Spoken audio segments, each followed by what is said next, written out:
is bent into a loop to the right of the midline.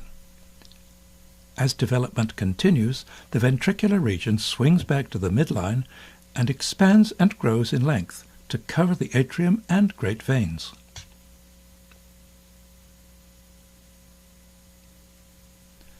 Extensive sacculations projecting laterally will ultimately become the right atrium and left atrium. The future left ventricle lies to the left of the interventricular groove, and the embryonic right ventricular or bulboconus region communicates with the truncus arteriosus.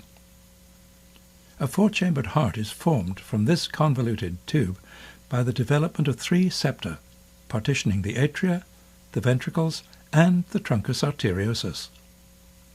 Although these septa develop simultaneously, they will be considered individually. By viewing the heart from the right side, partitioning of the atria and ventricles can be more easily visualized. Externally, a deep groove separates the atrium from the ventricle. Within the heart, the atrioventricular groove appears as a deep invagination, which constricts the atrioventricular canal at its waist. The canal becomes divided along its longitudinal axis by two partitions, growing from the walls of the two common chambers toward the auricular-ventricular junction.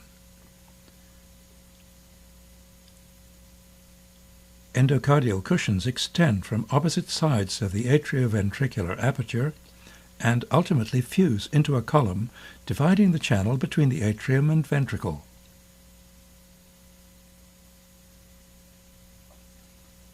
From the interventricular ridge, a proliferating muscular septum advances across the common ventricle toward the base of the heart.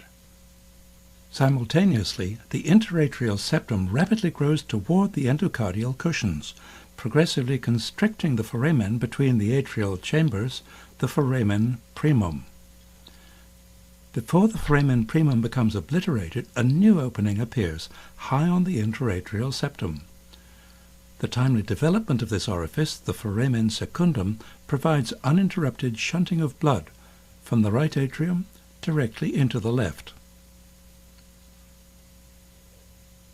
Another interatrial septum, the septum secundum, develops from a ridge just to the right of the septum primum and extends down like a curtain over the interatrial fenestration. The advanced edge of the septum secundum forms the foramen ovale, with the septum primum acting as a unidirectional flutter valve. Thus, blood can flow only from the right atrium to the left.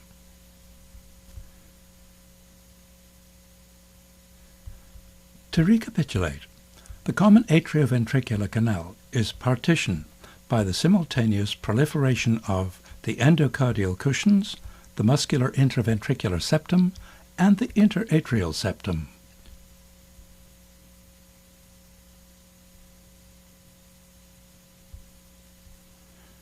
The septum secundum produces the foramen ovale, with the septum primum acting as a membranous valve. An opening persists between the ventricular cavities. Closure of this interventricular foramen awaits the elaboration of a complex spiral septum, which splits the truncus arteriosus and conus region into the aorta and pulmonary artery. The formation of this partition is more clearly seen if the heart is turned by 45 degrees. Originally, the right and left ventricles share a common outflow channel, the truncus arteriosus, which gives rise to the aortic arches. The truncus arteriosus is presented schematically as a transparent cylinder. The bifurcation of the truncus arteriosus, illustrated here, represents two of the aortic arches.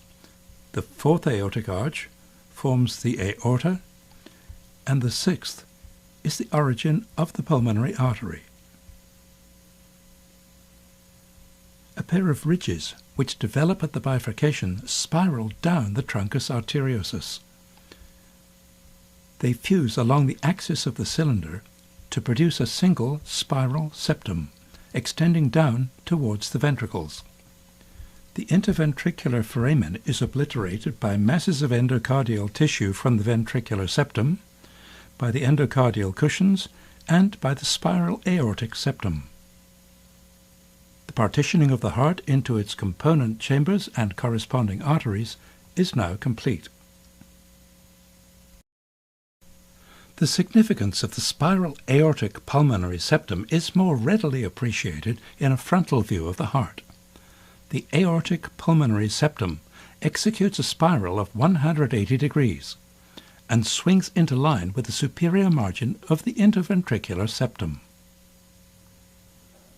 This process accounts for the manner in which the aortic and pulmonary trunks are entwined in the fully developed heart.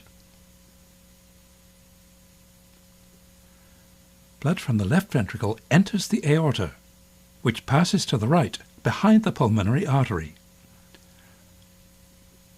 Blood from the right ventricle enters the pulmonary artery, which passes in front of the aorta, turning posteriorly on the left side of the mediastinum.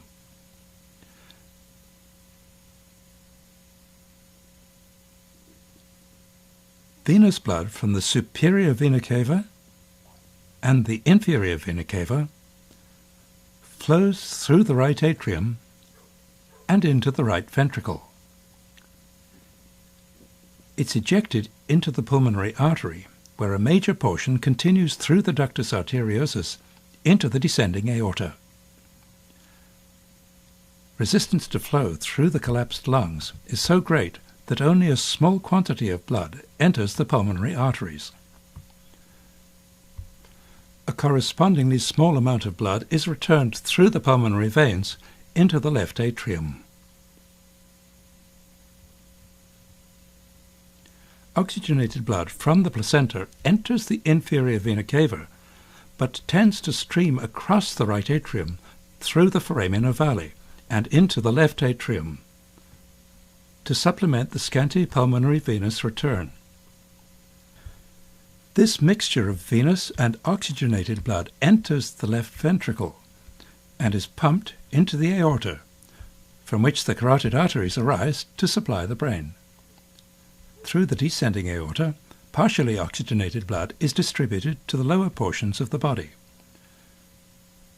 This circulatory pattern persists throughout the remainder of fetal development.